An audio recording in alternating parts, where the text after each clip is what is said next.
सुसाट धावणाऱ्या कारचे टायर फुटले आणि अशा धोकादायक स्थितीत कार न थांबता चालकानं डिस्पूरच्या सिनेस्टाईल महामार्गावर सुसाट पळवली। महामार्गावर पोलीस आणि कार चालकांचा थरार पाहायला मिळाला। 1 तास पाठलाग केल्यानंतर पोलिसांनी या कार चालकाला ताब्यात घेतले, तर या कार चालकावर चापोली पोलिसात गुन्हा दाखल केलाय।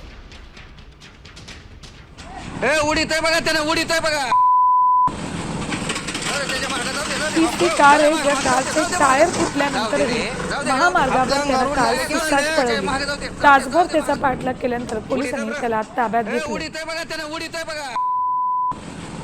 पोलिसाला थांबत होते, मात्र तरीही तो थांबत नव्हता।